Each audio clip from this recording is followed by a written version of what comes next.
Bismillahirrahmanirrahim. Assalamualaikum warahmatullahi wabarakatuh.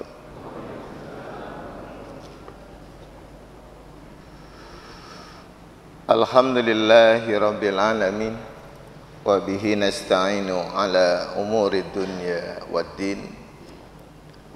Wassalatu wassalamu ala asrafil anbiya'i wal mursalin, Nabiyyina Muhammadin wa ala alihi wa sahbihi ajma'in. Asyhadu an la ilaha illallah wahdahu la syarika lah, wa asyhadu anna Muhammadan abduhu wa rasuluhu alladzi la nabiyya ba'dah. Allahumma akhrijna min dhulumatil wahmi wa akrimna binuril fahmi, waftah alaina bima'rifatik wasahil lana abwaaba fadlik birahmatika ya arhamar rahimin. Rabbana zidna ilman warzuqna fahman waj'alna min ahlil Qur'an waj'alil Qur'an safian lana yaumal qiyamah. Rabbana kama yanbaghi li jalali wajhikal karim wa 'azimi sultanik fataqabbal du'aana walhamdulillahi rabbil alamin. Bapak Ibu yang dirahmati Allah, pertama mari kita panjatkan puji syukur kehadirat Allah Subhanahu wa taala. Alhamdulillah di pagi hari yang segar ini ya, karena kemarin hujan. Alhamdulillah pagi hari ini kita dibangunkan oleh Allah dalam keadaan segar insyaallah ya, lahir dan batin. Kita bersyukur kepada Allah Subhanahu wa taala, pagi hari ini Allah bangunkan kita dari tidur kita dalam keadaan sehat walafiat. Semoga dibangunkannya kita dengan sehat walafiat ini menjadi tambahan atau modal tambahan kita untuk semakin meningkatkan kualitas kemanusiaan kita di sisi Allah Subhanahu wa taala, yang dengannya Allah ridha kepada kita semua. Allah jadikan segala ikhtiar baik kita sebagai jalan yang bisa mengantarkan kita menjadi orang-orang yang disayang Allah Subhanahu wa taala. Salawat dan salam senantiasa Allah curahkan untuk suri tauladan kita Nabiullah Muhammad Rasulullah sallallahu alaihi wa alihi wasallam. Bapak Ibu yang dirahmati Allah Subhanahu wa taala, ayat-ayat sains yang akan kita bahas pagi hari ini masih membahas tentang sima, atau yang dalam bahasa pengetahuan umumnya dikenal dengan fisiognomi ya.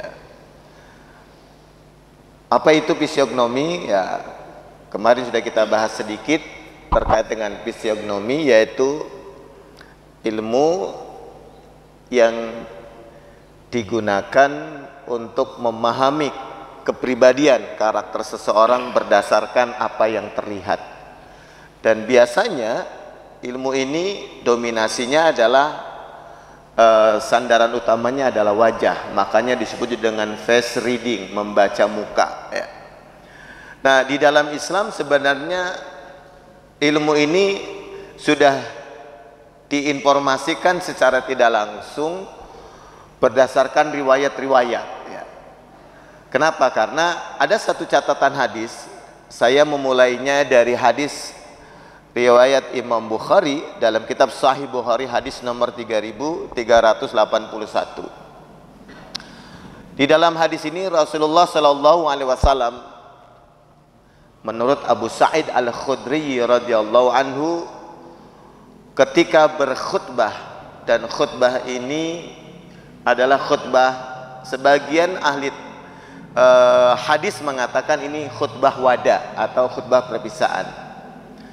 Nah, istilah perpisahan sendiri adalah tafsir awalnya. Kenapa? Karena Rasulullah tidak menyatakan para sahabat kita akan berpisah ya, enggak menyebutkan demikian. Tapi ada kalimat ini disebutkan bismillahirrahmanirrahim, khataba Rasulullah sallallahu alaihi wasallam an-nas wa qala innallaha khayyara 'abdan baina dunya wa baina ma 'indahu fakhtara dzalikal 'abdu ma indallah. Jadi Rasulullah Shallallahu Alaihi Wasallam dalam isi khutbahnya itu mengatakan demikian. Innallaha, sesungguhnya Allah, khayyara abdan, telah memberikan pilihan kepada seorang hamba, baina dunya, antara dunia, wa baina ma indahu, dengan sesuatu yang ada di sisi Allah. Fakhtara dzalikal abdu ma indallah, tapi hamba itu lebih suka memilih apa yang ada di sisi Allah. Mendengar kalimat ini orang pada diem, Bu, Pak, ya. Tapi pabaka Abu Bakrin, Abu Bakar malah menangis. Menangis apa istilahnya, bukan lagi terseduh-seduh ya. Nangisnya sampai kayak pilu banget. Fa'ajibna libukaihi, maka kami para sahabat itu kaget. Ini ada apa dengan Abu Bakar ini, kok tiba-tiba dia menangis? Bapak Ibu yang dirahmati Allah Subhanahu wa taala, rupanya inilah yang nggak ditangkap oleh para sahabat yang lain. Jadi ternyata tidak semua sahabat itu memiliki kecerdasan sebagaimana kecerdasannya sahabat Abu Bakar radhiyallahu anhu. Kenapa? Karena kalimat begitu aja gue bikin dia nangis. Saya juga nggak ngerti kalau bapak bertanya, Pak, apa yang bikin nangis kalimat ini? Kalau ada ngomong, Pak, ada nih orang dipilih, Allah memberikan pilihan dunia apa di sisi Allah, orang tuh milih dunia. Atau misalkan ngomong ibu-ibu ke bapak, atau bapak ke anak-anak, nak, Allah telah memberikan bapak pilihan. Apa pilihannya? Yang pertama, dalam 2-3 bulan ke depan bapak akan mendapatkan pemberian dunia, bapak akan berikan jabatan dan lain sebagainya. Tapi pilihannya kedua, bapak mau diundang, dipanggil sama Allah. Kira-kira kamu pilih yang mana, nak? Anak-anak pasti diam kan gitu. Milih yang mana? Pilih dunia aja kan begitu. Wah, bapak kan mau naik jabatan gitu. Tapi ayah lebih suka memilih apa yang ditawarkan oleh Allah. Paling anak-anak ngomongnya apa, Pak? Ih, ayah, kan kita udah punya ini, kan begitu. Rencana begini, kok milihnya itu? Rupanya kalimat ini ketika ditawarkan, hamba ini memilih apa yang ada di sisi Allah, itu artinya kematian, Pak. Itulah sebabnya sahabat Abu Bakar radhiyallahu anhu menangis. Kenapa? Ketika Rasulullah mengatakan fakhtara dzalikal abdu ma indallah, tapi hamba ini lebih memilih apa yang ditawarkan di sisi Allah. Itulah sebabnya kalimat itu menjadikan Abu Bakar radhiyallahu anhu menangis. Kenapa menangis? Karena kalimat itu adalah pemberitahuan secara tidak langsung bahwa Rasulullah mau meninggal dunia. Rasulullah sudah mau mengakhiri kehidupannya.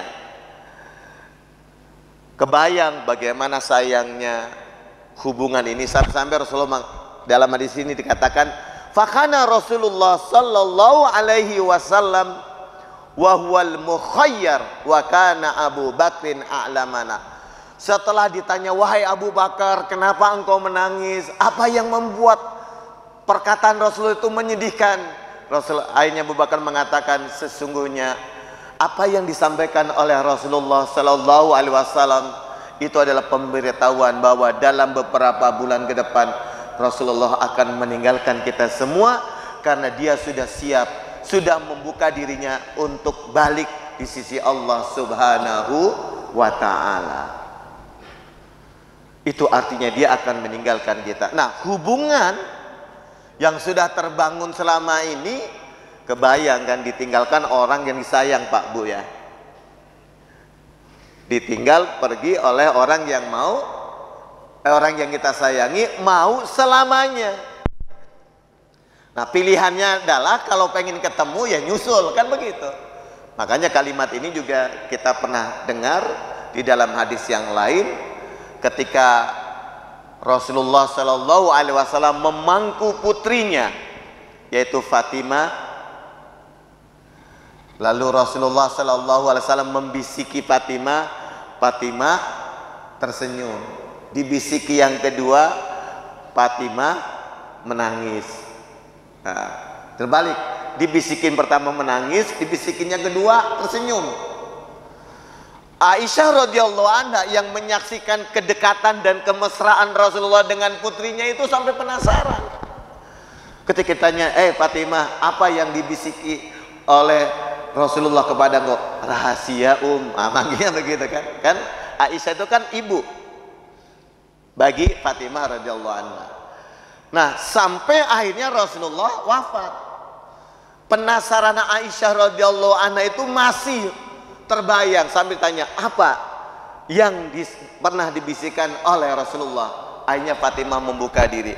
Bisikan pertama, kenapa dulu saya dibisikkan Rasulullah saya menangis? Bisikan kedua saya tersenyum karena Rasulullah membisiki saya, Fatimah, beberapa hari lagi bapakmu mau meninggal dunia. Nangis. Tapi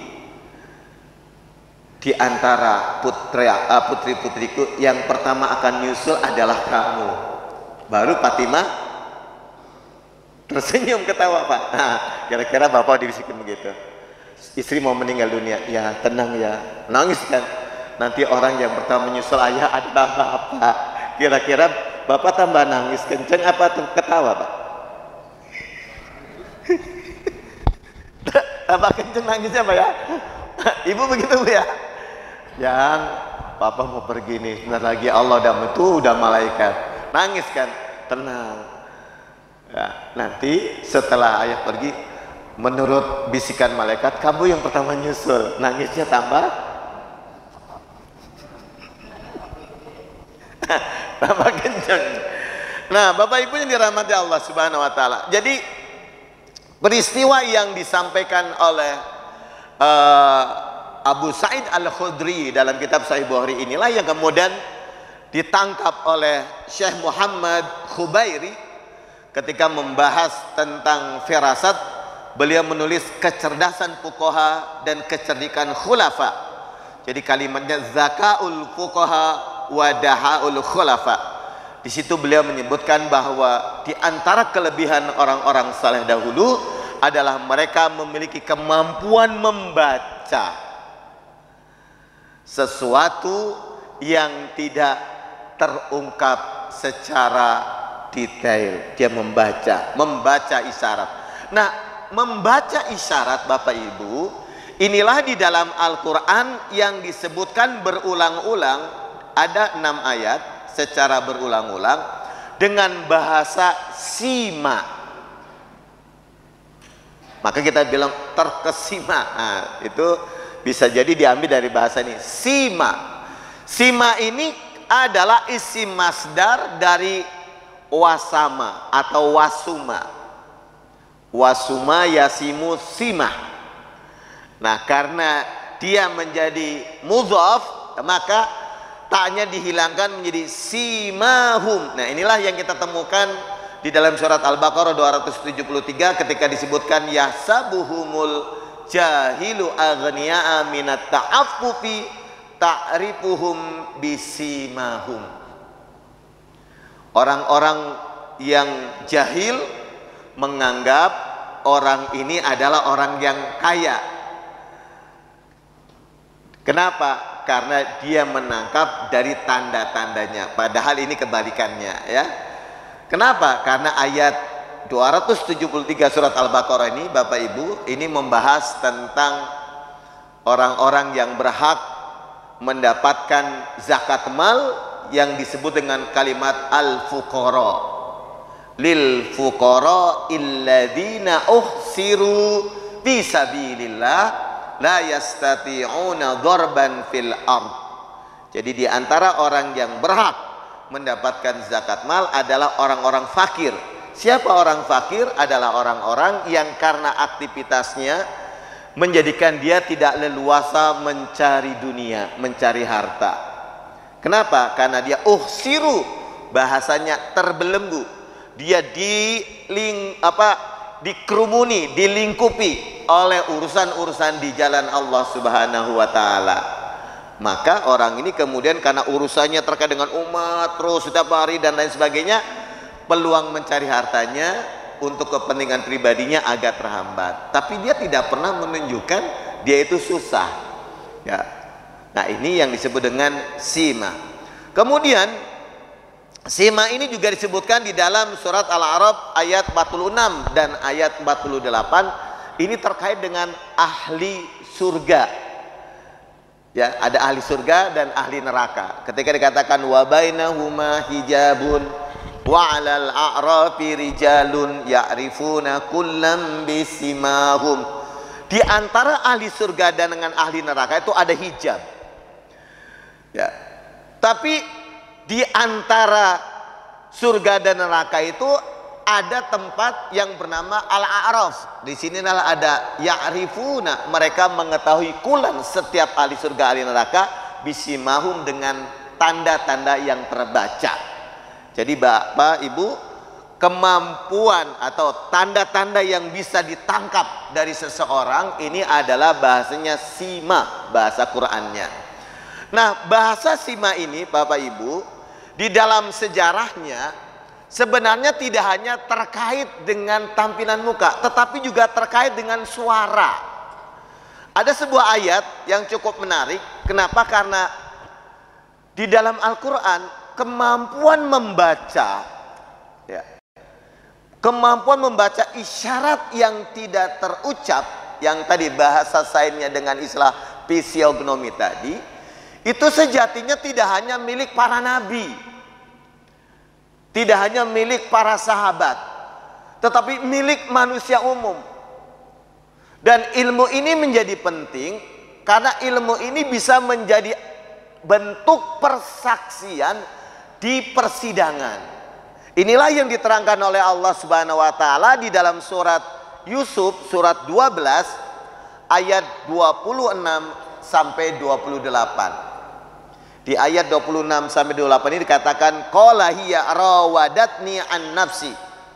Jadi ini kan kisah terkait dengan hubungan Nabiullah Yusuf alaihissalam dengan istrinya Imra'atu Aziz.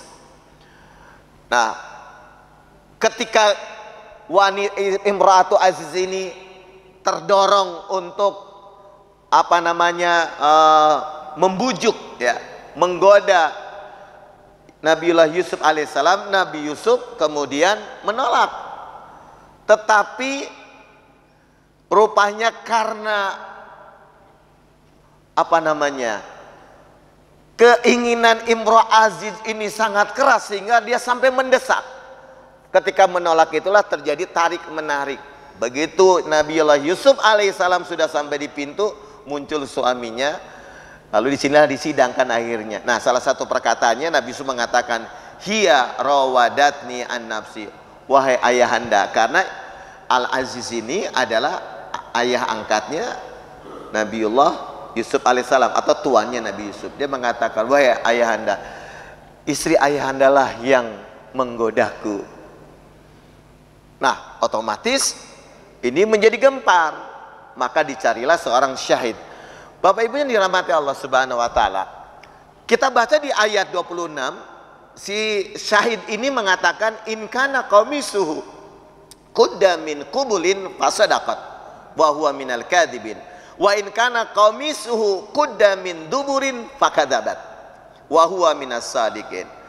Kalau seandainya ditemukan fakta di dalam persidangan, ya, kenyataan pakaian bagian depannya yang robek, kuda, ya, maka berarti laki-lakinya itu yang salah. Tapi kalau pakaian yang terrobek itu adalah bagian belakang dari laki-laki ini, berarti dia yang benar, laki-lakinya benar. Karena biasanya Bapak Ibu yang dirahmati Allah dalam persidangan, dalam kasus, mohon maaf, hari ini kalau kita bicara perselingkuhan misalkan atau kejahatan berzinahan, sekarang ternyata perzinahan tidak hanya dilakukan atau dalam bahasa lain pelecehan seksual, sexual harassment, itu kan tidak hanya dilakukan oleh pihak laki-laki saja, tetapi dilakukan oleh pihak yang dominan. Siapa yang dominan? Bisa perempuan, bisa laki-laki, ya. Nah, untuk membuktikan ternyata tidak hanya berdasarkan fakta tentang pembicaraan. Kenapa? Karena di dalam persidangan muka ini bisa bohong, ya. Banyak drama, ya. Drama bisa dramatisasi. Biasanya dramatisasi itu akan muncul untuk membuktikan bagaimana antara dua orang ini yang jujur dan tidak jujur. Kalau dulu di zaman Nabiullah Sulaiman, ketika dulu Nabiullah Sulaiman ada dua wanita mengadukan, ya Sulaiman ini putraku, dia diminta diakui bahwa dia putranya. Lalu ditanya, siapa putranya? Masing-masing, itu putra saya, wahai Nabiullah Sulaiman. Baik, kalau memang kalian semua ngaku, nggak ada yang mau terbuka, yang mau jujur, saya ambil anakmu, saya potong belah dua. Apa yang terjadi reaksinya? Satu ibu menangis, satu ibu, ya silahkan. Akhirnya Nabiullah Sulaiman mengatakan, memberikan, berarti ibunya adalah dia yang menangis. Kenapa? Karena seorang ibu gak mungkin tega anaknya dibunuh, dibagi dua. Karena efek dibagi dua kan berarti dibunuh. Tinggal kamu ambil, mendingan dia yang mati daripada anaknya meninggal. Tapi kalau ibu tidak melahirkan, dia nggak akan muncul kalimat itu. Ya biarin aja, karena memang dia mau menguasai sesuatu yang bukan miliknya. Itu di zaman Nabiullah Sulaiman ketika ada wanita begitu. Nah, di zaman Nabi Yusuf, ya bisa saja wanita itu kan mengadu. Dia yang, tapi buktinya mana?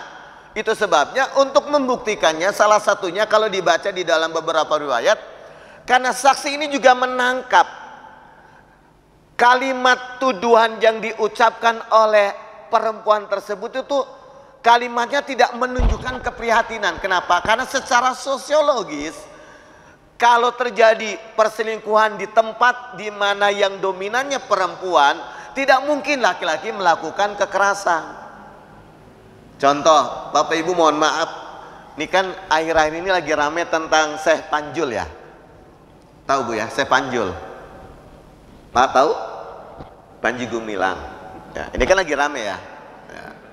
Lagi rame Bu ya.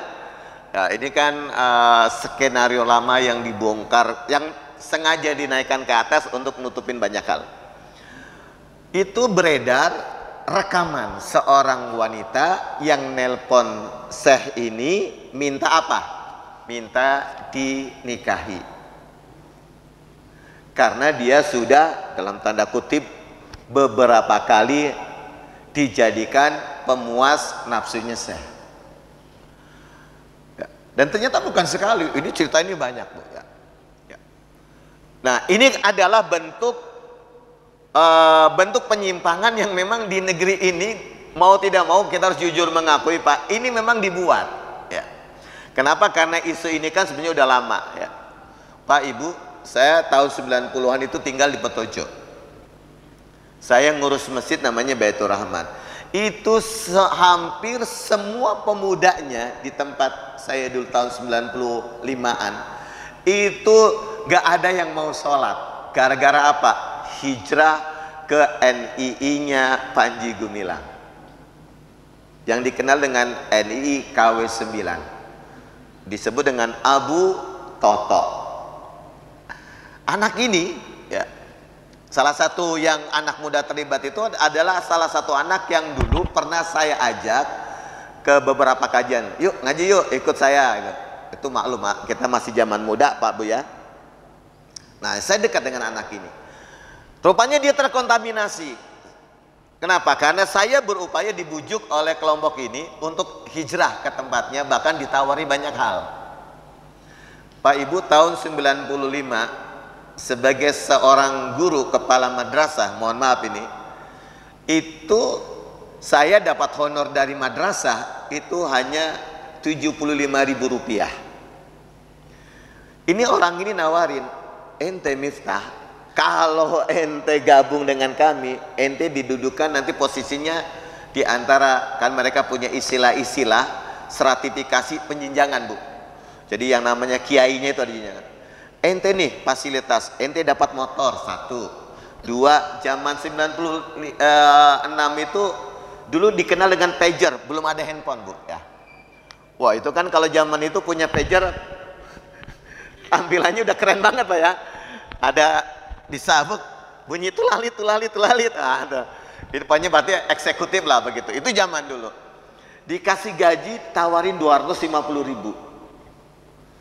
Saya bilang, saya ke teman saya. Nah, saya panggil Wan. Sorry Wanila. Beragama itu bukan semata-mata nyari duit, enggak. Beragama itu bagaimana kita menyesuaikan dengan ajaran Allah. Ajaran ente salah. Oh enggak bisa ini. Nah, itu pemuda itu habis. Kenapa? Karena ajarannya enak, enggak perlu sholat. Maksiat boleh asal bayar denda. Ini ajaran ini sesat Pak. Itu sudah dilaporkan banyak hal. Bahkan ada satu keluarga yang dasar, satu keluarga itu terjadi perubahan karakter. Karena saya tinggal dengan beliau ya. Nih anak ini dulu mainnya musik dulu. Kalau tidur karena saya sekamar dengan beliau ya di rumahnya, itu jam 1 masih main musik, belajar musik. Tiba-tiba berubah drastis. Rajin bangun tapi sholatnya enggak, rajin kerja.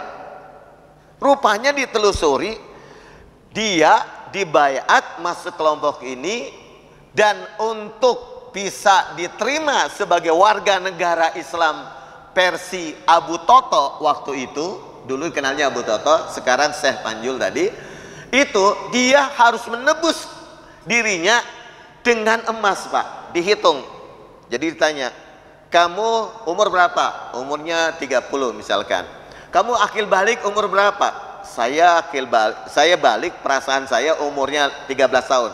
13 tahun sampai 30 tahun, berarti ada berapa tahun? 17 tahun. Berarti kamu dalam kekufuran. Sekarang kamu mau bayar berapa per tahunnya? Segram, 2 gram, itu bisa 1 kilo emas Pak Bu.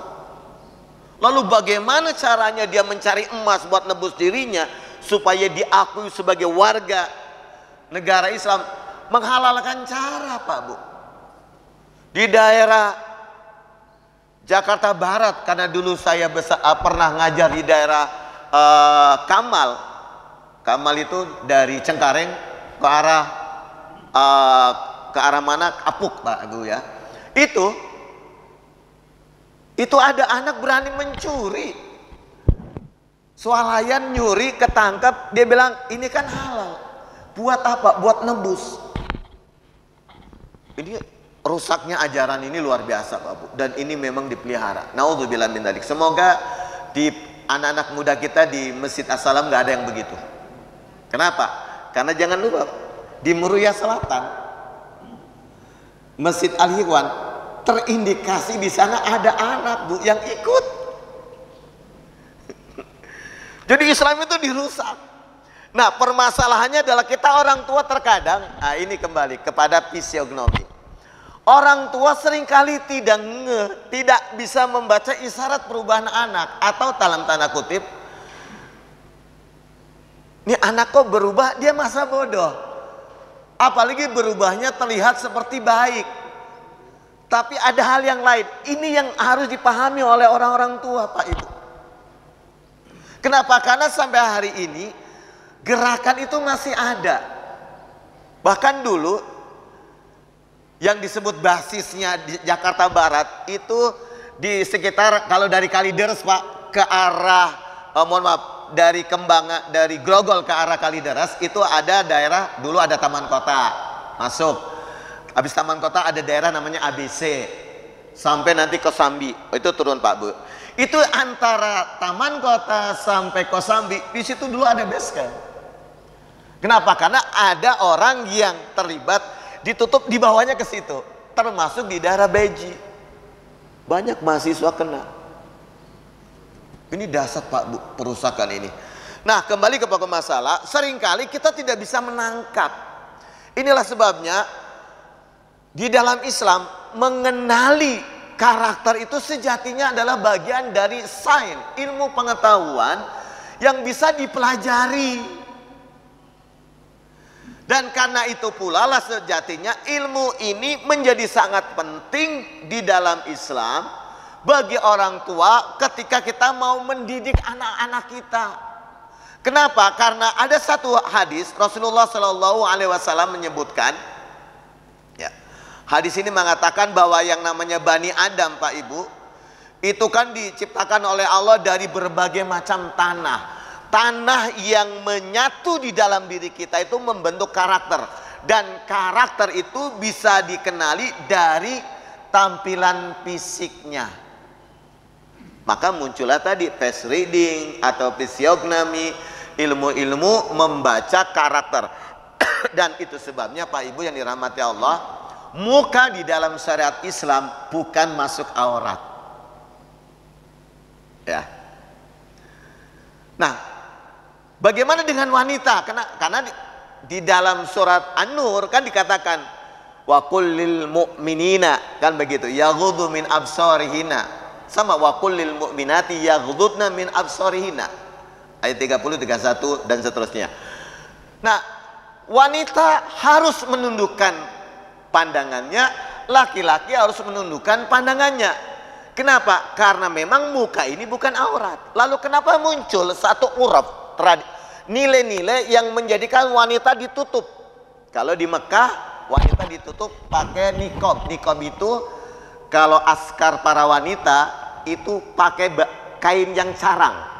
Kainnya itu tutup semua mukanya, itu askar, ya. Kalau kita enggak, matanya dilihatin, ditunjukin, ya. Jadi wajah ini bukan aurat, karena wajah ini adalah representasi dari sikap. Maka sejatinya kalau kita ngobrol lalu kita tutup mukanya itu nggak sopan. Tapi memang uraf ini muncul di daerah, kalau kita lihat sejarahnya di generasi awal zaman Rasulullah. Kenapa? Uraf ini atau nilai ini menjadi sebuah panduan dalam kehidupan sosial, muncul pada masyarakat yang, mohon maaf, yang menilai wanita dari aspek sensualitas. Kalau wanita dijadikan objek seksual di masyarakat, maka dia harus ditutup supaya tidak menimbulkan pemikiran liarnya laki-laki.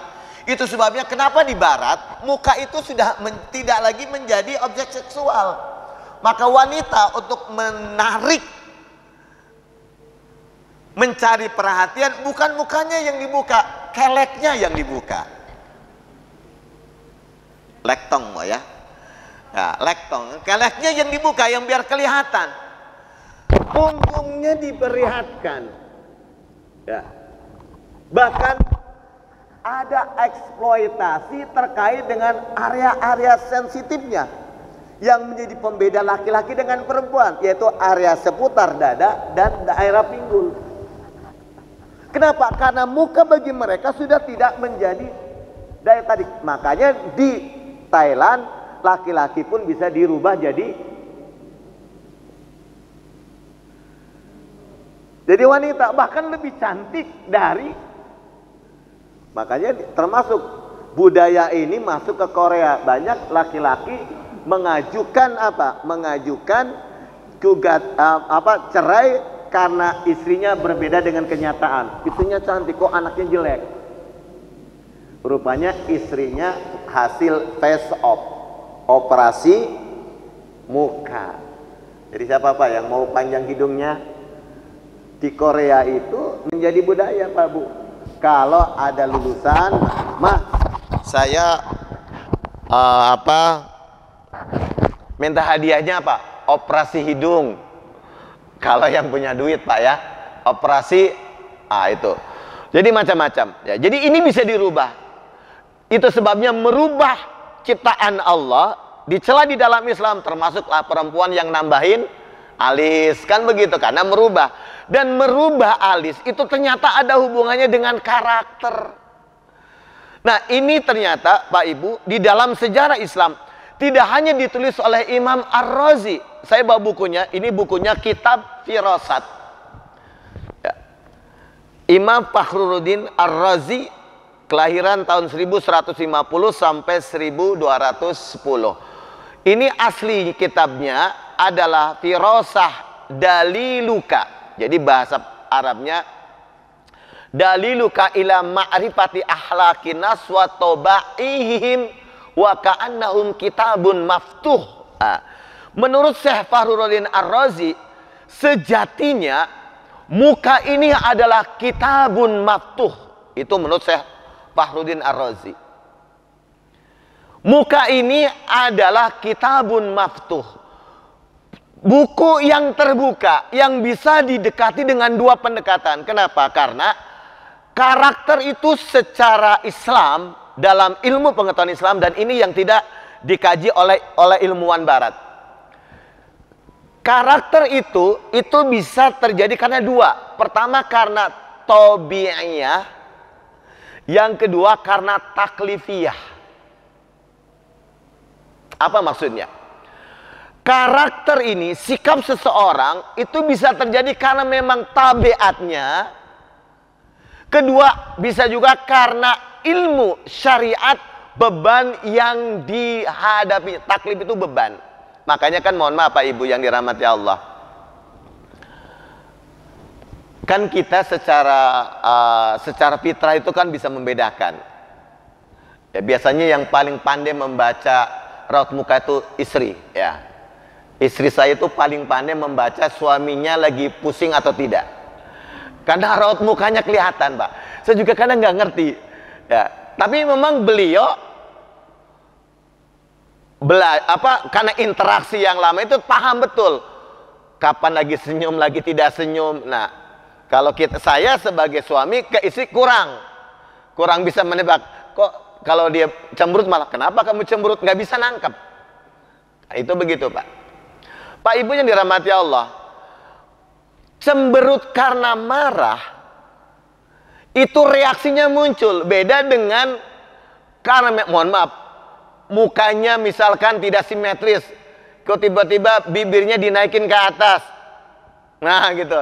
Ini bisa juga karena karakter, bisa juga karena perilaku, bisa juga karena tabiat. Mohon maaf, ada orang kan yang matanya tabiatnya memang kedip-kedipan melulu, ya kan? Ya, ini kedip-kedipan melulu. Kalau tabiat itu berarti memang pembawaan ada sensor di dalam syarafnya yang bermasalah, maka kedip-kedipan melulu. Jangan salah paham. Dia mah ngedipin saya melulu, jangan-jangan mau nih, gitu kan? Ngajak ngobrol, enggak, orang dia memang kedip-kedipan. Ya kan?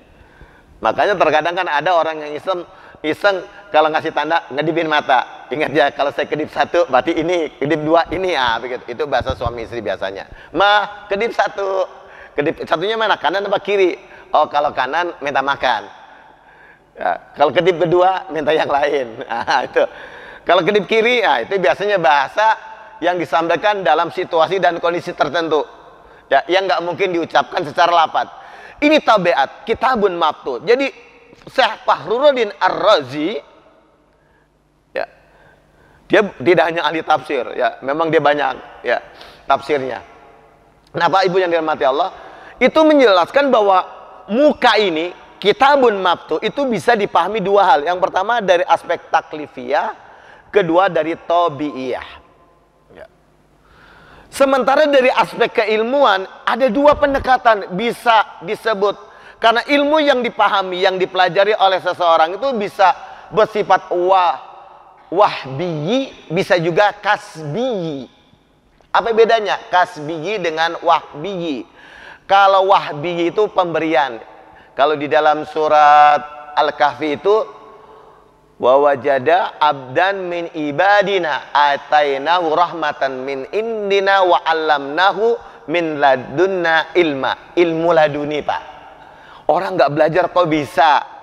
Belajarnya dari mana? Inspirasi aja, plek. Itu orang mengatakan ilmu laduni. Tapi kalau harus baca, pelajari, itu ilmu namanya kasbi. Harus kasab dulu. Kasab dulu itu apa, Pak? Ibu, ikhtiar, usaha, ya. Ini bisa nggak belajar. Nah, ilmu Quran itu ilmu kasbi, Pak, bukan ilmu wahbi. Makanya kalau ilmu Quran, ya, yang ditunjukkan oleh Allah ini adalah sebagai modal tambahan untuk memahami wahbi kita. Kita ini dikaruniakan oleh Allah. Saya dikaruniakan oleh Allah dengan postur seperti ini. Ya saya harus syukuri. Nggak bisa ditolak. Orang nggak minta, tiba-tiba begini. Ini Wahbi karunia. Tapi kalau kemudian saya merasa kurang pede karena kulit saya bermasalah, berminyak, cari sesuatu yang menjadikan minyaknya tidak berlebihan. Ini kasbi namanya. Maka cantik juga ada dua, Pak Bu. Ganteng itu ada dua, ada wahbi, ada kasbi. Ente ganteng bawaan atau ganteng modus? Bukan modus lah ya, ganteng apa namanya?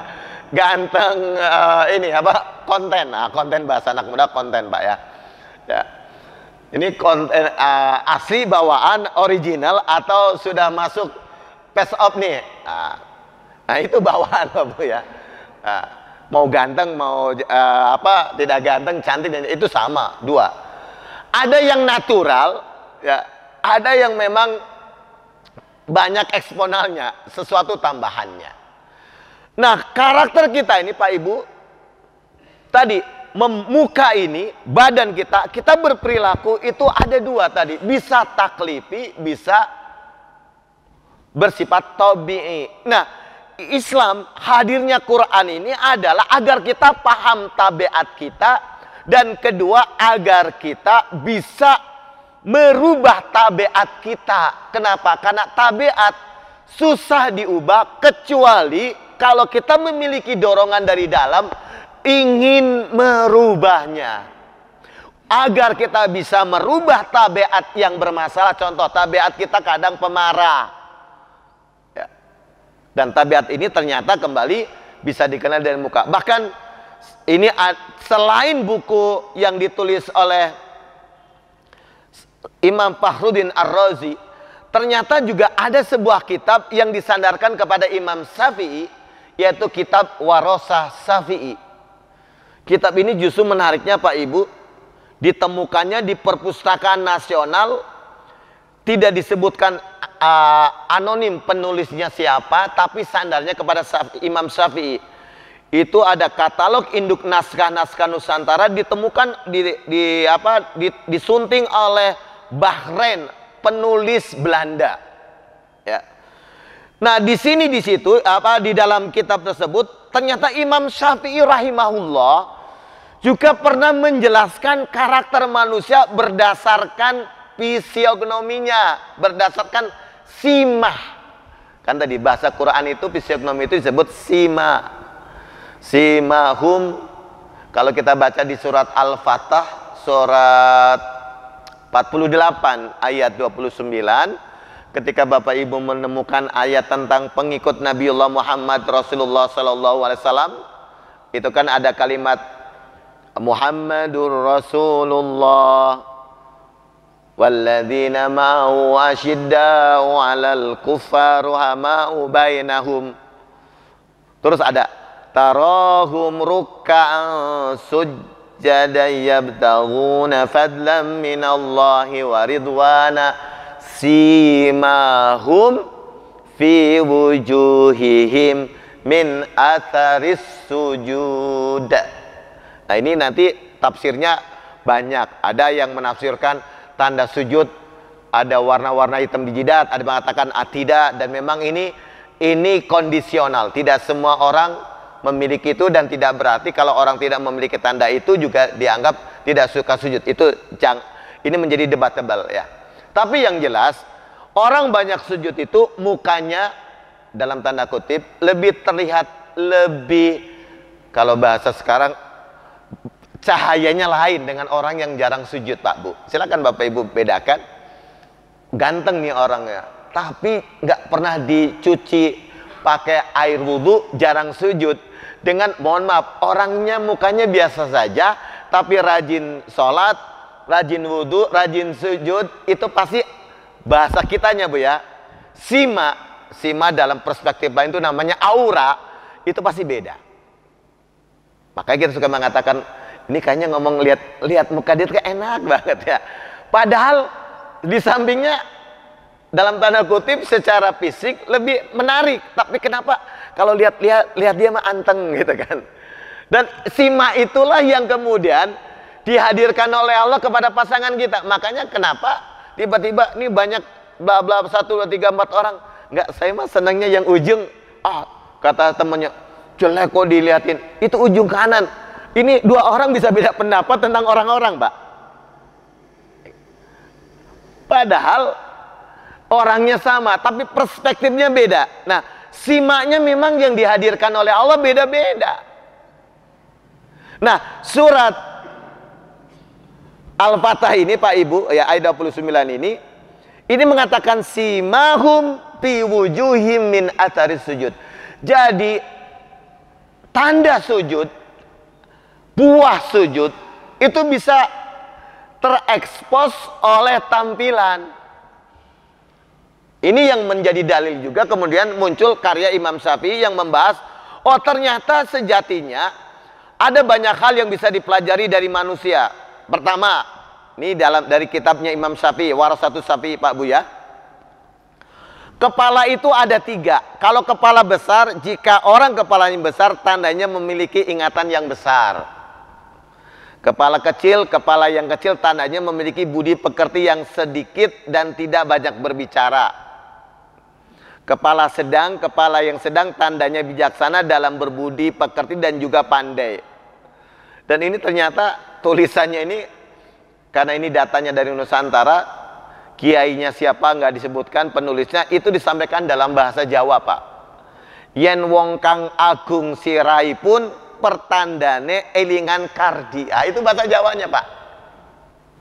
Jadi hebat nih ulama Nusantara kita, hebat banget Pak.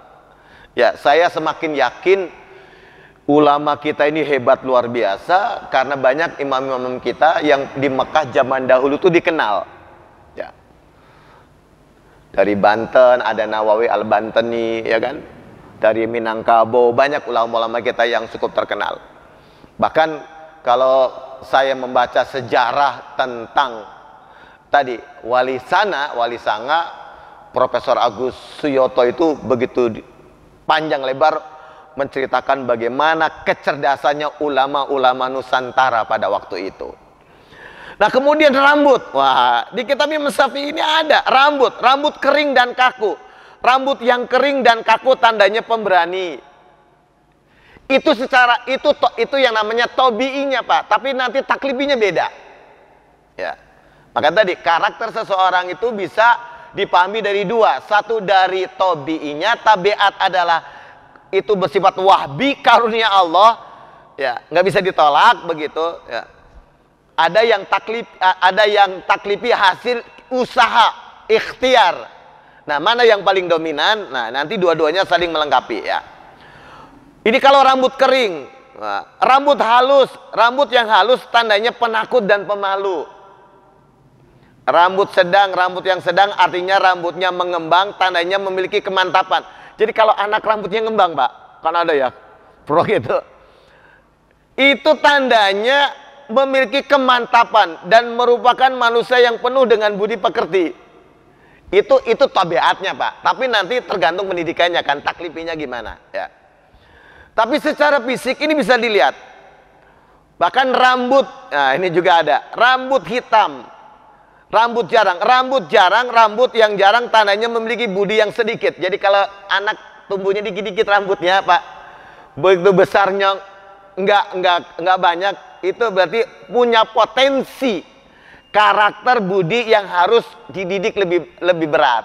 Artinya orang tuanya, nih anak saya secara fisik begini, berarti potensi, berarti saya harus didiknya harus lebih kuat, begitu Pak. Ini tadi sebagai urgensinya memahami fisionomi, membaca simah, mengenal simah yang ada di dalam diri kita atau anak-anak kita. Dahi sempit, jika dahi sempit tandanya memiliki perbuatan yang budi pekertinya sedikit. Bahasa Jawanya yen batuk ciut watake akedik budinipun. Nah itu bahasa Jawanya. Ini menarik ini kitab ini Pak Bu ya. Alis, nah alis yang lembut bulunya tandanya bahwa ia akan selamat. Dalam permasalahan hati ia banyak yang menyukai, alisnya lembut. Alis agak kasar, tandanya bahwa ia memiliki sifat pemalas.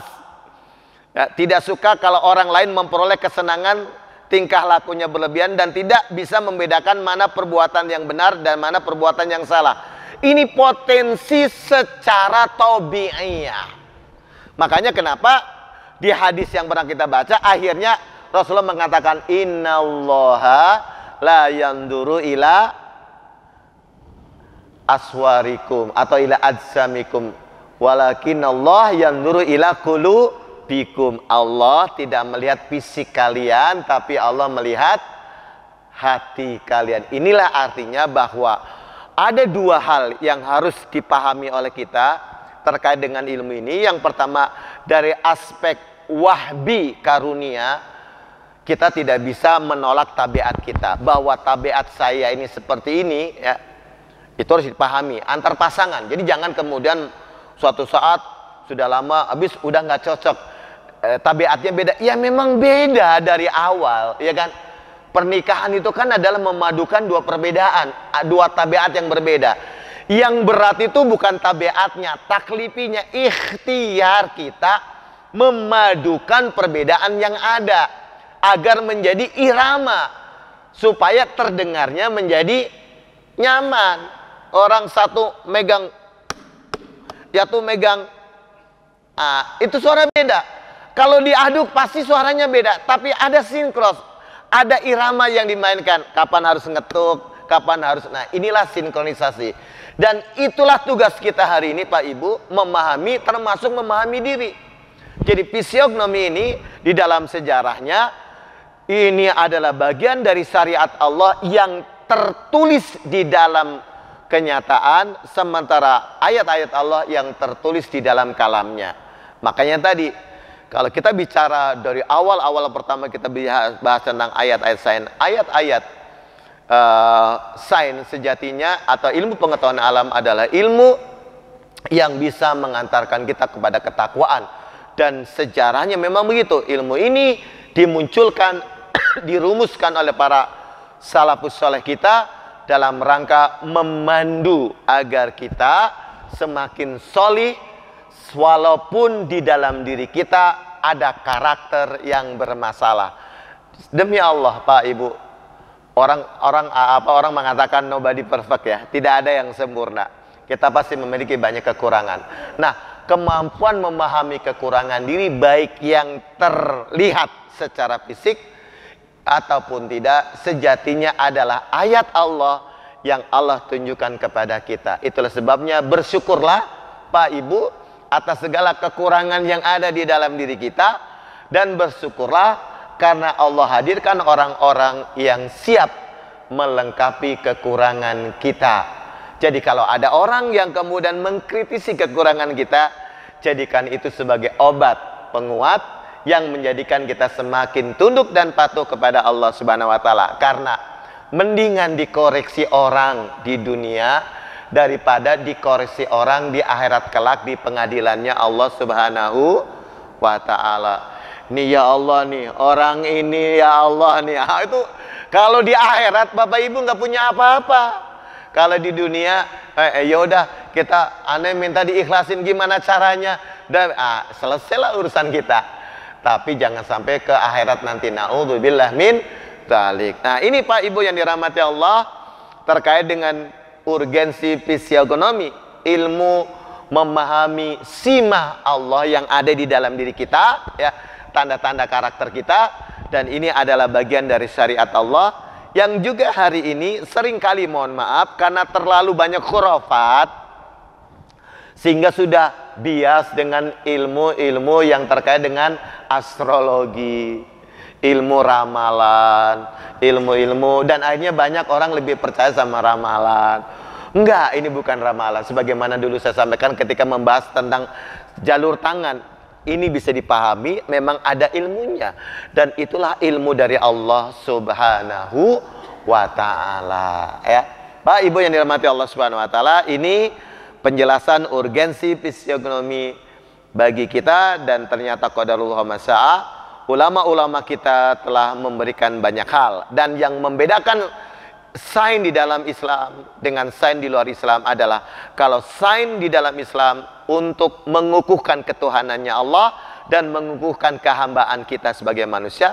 Tapi kalau sains di luar, sains barat, sains yang berdasarkan rasionalitas pemikiran manusia itu dominan untuk menuhankan manusia. Makanya selama manusia tidak mengenali tanda-tanda yang Allah hadirkan, apalagi orang Islam tidak peduli dengan ilmu-ilmu seperti ini, maka jangan salahkan kalau kemudian ilmu yang merusaklah yang akan datang menghampiri anak-anak kita. Yuk Pak Ibu, kita kembali belajar mengenal diri kita, mengenal pasangan kita, mengenal anak-anak kita yang telah Allah hadirkan melalui karunia yang panjang tentunya ya, agar dalam usia-usia kita yang hari ini masih ada, kita bisa menggunakan usia ini untuk meningkatkan kualitas keimanan dan ketakwaan kita di sisi Allah Subhanahu wa ta'ala. Demikian Pak Ibu yang dirahmati Allah yang bisa saya sampaikan. Silakan jika ada yang mau memberikan tanggapan atau pertanyaan, dipersilahkan.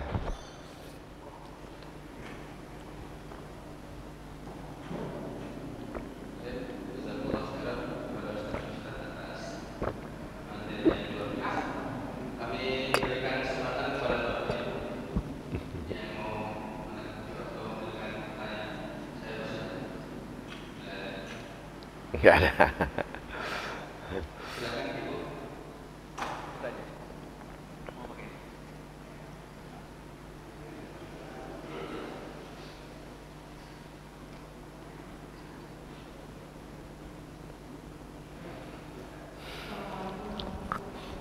Waalaikumsalam warahmatullahi wabarakatuh.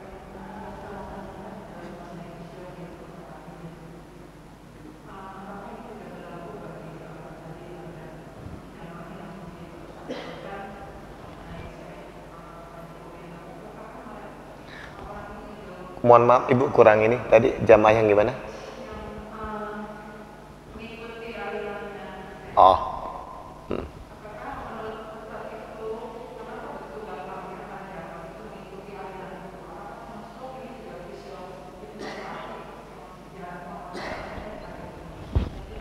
Ya. Waalaikumsalam. Ini menarik Bu ya. Saya pernah didatangi pada waktu ini, cukup menarik.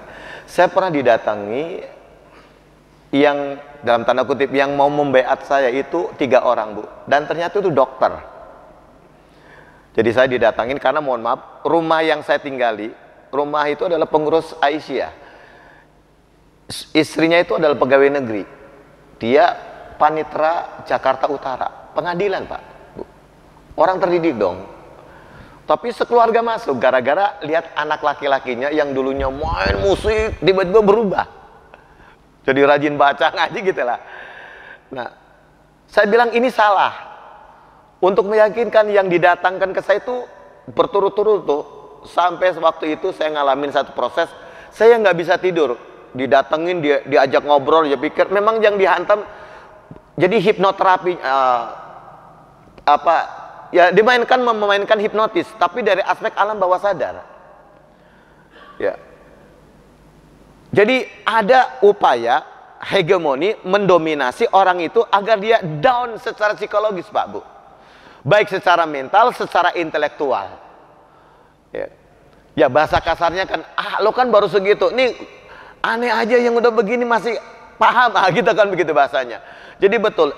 Itu yang menjadi sebab kenapa anak-anak muda kita ini banyak yang terikut di dalam kelompok pemikirannya saya Panji Gumilang. Kenapa? Karena yang ditawarkan enak kok. Kamu belum wajib sholat, kamu malah sholat kan nggak apa-apa. Yang penting kamu kerja, cari duit. Bahkan naudzubillah min dalik. Saya punya asisten guru di madrasah dulu di Enclek, seorang wanita. Itu adalah anak situ. Saya berharap waktu itu bilang sama pengurus yayasan, Pak, Bu, cari dong orang sini yang bisa jadi guru. Kalau suatu saat saya pindah dari tempat ini, ada penerusnya. Maka adalah satu orang yang berubah, dia ngabis ngaji, pulang-pulang biasanya orang itu biasa, nggak pakai jilbab, pulang dari ngaji pakai jilbab. Maka untuk disalurkan pemikiran keagamanya, jadilah dia jadi asisten saya ngajar. 2 bulan, 3 bulan berubah. Jarang masuk, Dan kaget, terakhir saya ketemu, dia sudah nggak pakai kerudung lagi. Begitu ditelusuri, ternyata dia sudah dibaiat, masuk ke dalam kelompok ini. Kenapa? Karena mereka punya patokan, selama masih fase Mekah, ini berarti Darul Kufur. Kalau sudah fase Madinah, baru ada syariat. Selama fase Mekah, ente belum wajib sholat. Tapi lucu, kok zakatnya harus. Nah, itu yang menarik. Nah, itulah sebabnya saya nggak bisa tidur, Pak Bu. Habis dia ngomong ayat, dia pulang, jam 12 pulang, saya nggak tidur. Saya ambil Quran, saya ambil Mu'jamu Fahrosi Afalil Quran, saya ingat dia ngomong apa, cari. Saya baca, hubungkan, saya bilang, ini salah, ini salah. Setiap malam semakin saya menggebu-gebu, ini salah. Cuman mengeluarkan, menyampaikan bahasa salahnya ini saya butuh pelajaran, Pak. Karena yang saya hadapi adalah orang-orang yang sudah educated people, terdidik. Saya masih baru kuliah waktu itu. Dan itulah sebabnya kenapa, mohon maaf, dulu saya tidak menyelesaikan studi saya di Libya. Kan orang-orang pakai gelar LC, Pak Bu ya. Ya, saya begitu di Edat mau masuk takmili, mau masuk syariah, saya menghadapi serangan ini. Saya bilang ini ada yang salah. Saya nggak dapat solusi di Libya, karena di Libya cuma suruh ngapal. Pelajarannya banyak hafalan. Kan begitu pendekatan Saudi, kan begitu Pak Bu. Pendekatan Timur Tengah belajarnya. Kalau pendekatan Eropa kan banyak berpikir, eksplorasi. Saya nggak ketemu. Maka saya bilang, bagaimana? Saya nggak ngelajin. Saya cari ilmu yang membuat saya bisa memberikan arah. Itulah sebabnya kenapa saya ambil pertama ilmu dari syariahnya Libya. Saya keluar, saya ambil sarjana hukum, karena yang menjadi problematika pada waktu itu adalah klaim ini negara taugut, ini negara Islam. Selama ente masih di negara taugut, ente bisa halal apa saja. Itu yang saya tolak. Nggak benar, Islam nggak begitu. Jadi memang masuknya dari tadi, Bu. Dia kayak orang dihipnotis akhirnya. Nah, pertanyaannya kenapa bisa sampai begitu? Karena si penanya hanya mengajukan dua jawaban, iya atau tidak. Jadi cara menggiring berpikirnya itu iya tidak, iya tidak, iya tidak, iya tidak, sehingga nanti masuk kepada kerangka. Kalau udah, yuk kamu hijrah dengan saya, kamu saudara saya. Begitu dibawalah dia sampai ke tempat untuk dibaiat. Sebelum sampai ke sana biasanya ditutup mukanya, nggak boleh lihat, diputer-puter. Qadarullah, keluarga tadi karena suaminya masih suka bicara, ngobrolin, Pak ini nggak benar, Pak ini nggak benar, ada syariat. Akhirnya keluar sekeluarga. Cuman efeknya ke anaknya secara psikologis memang berat, Pak Bu. Ini jadi mereka memainkan. Nah, kenapa disitulah pentingnya tadi membaca karakter dalam ilmu tadi, ada psikologi, karena tadi kan karakter dibentuk oleh dua, ada wahbi, ada kasbi, ada tabi'i, ada taklifi. Itulah sebabnya kenapa Pak Ibu kita harus bisa membaca karakter yang muncul dari anak kita, lalu kita ajak ngobrol. Dan biasanya ibu paling paham terhadap perubahan karakter anak, bukan bapak. Kalau bapak, jangankan anak, kadang lihat muka istri aja nggak bisa paham-paham Pak ya. Itulah kita. Jadi mohon maaf para istri ya. Kan begitu. Jadi betul Bu. Makanya ibu itulah, kalau ibu bisa punya waktu banyak menemani anak, itu insya Allah anak selamat. Tapi kalau ibu nggak punya waktu, aduh kasihan anak-anak kita. Hari ini banyak anak-anak yatim piatu sebelum waktunya, karena ibu bapaknya sudah sibuk dengan urusannya, sementara anak liar, gelisah mencari solusi atas kenyataan. Karena apa yang kita berikan kepadanya tidak selalu menyamankan mereka. Dia punya pemikiran sendiri. Kan sejatinya anak kita adalah orang lain yang dititipkan kepada kita dan dihubungkan dengan darah kita. Cuman itu sebenarnya. Tetapi anak kita adalah milik Allah, yang tetap urusannya kepada Allah, nanti nafsi-nafsi. Tinggal apakah dia akan menjadi bagian dari hidup kita di akhir kelak, tergantung investasi kesolehan yang kita tanamkan kepada anak-anak kita. Maka siap-siaplah Pak Ibu, sebelum nanti kecewa di akhirat, kita harus melapangkan, membuka ruang di hati kita. Jika anak kita tidak sesuai dengan kita, kita harus siap untuk tidak diakui bahkan tidak mengakui anak kita. Harus disiapkan, karena anak kita adalah makhluk Allah yang lain seperti kita, dan kembalinya hanya kepada Allah. Tinggal bagaimana kita menghubungkan dia dengan Allah, itulah tugas kita. Dan ini bersifat taklifi, ini bersifat kasbi, bukan wahbi, bukan tabi'i. Jadi betul Bu, itu ada di situ. Ya, ini pengalaman, karena saya pernah ketemu, dan bahkan kakak saya sempat dieksploitasi. Saya bilang, panggil guru lo, nggak usah ngobrol sama kakak saya, panggil, nggak berani akhirnya. Jadi memang harus tegas, tapi kembali ketegasan nggak mungkin keluar kalau kita sendiri nggak paham. Dan banyak anak-anak kita yang kemudian sibuk dengan urusan sendiri, nggak mau terbuka dengan kita. Jadi bersyukurlah ibu, bapak, kalau bapak ibu masih memiliki anak-anak yang mau membuka dirinya kepada ibu dan bapak. Kalau dia menutup diri, ayo bapak, ibunya yang harus aktif, terkhusus ibu, karena bahasa ibu paling mudah menggugah jiwa anaknya daripada bahasa bapaknya. Begitu ibu yang dirahmati Allah. Ya, cukup Bu ya.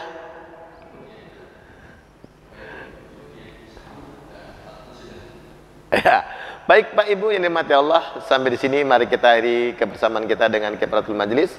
Subhanakallahumma wa bihamdika asyhadu an la ilaha illa anta astaghfiruka wa atubu ilaik. Allahumma ighfir lana dzunubana wa kaffir 'anna sayyi'atina wa tawaffana ma'al abrar. Rabbana ighfir lana wa li walidayna warhamhum kama rabbayana shaghira. Rabbana ati anfusana taqwaha wa zakkiha anta khairu man zakkaha. Rabbana atina fid dunya hasanah wa fil akhirati hasanah wa qina adzabannar. Subhana rabbika rabbil izzati amma yasifun. Wassalamun ala mursalin walhamdulillahi rabbil alamin. Assalamualaikum warahmatullahi wabarakatuh.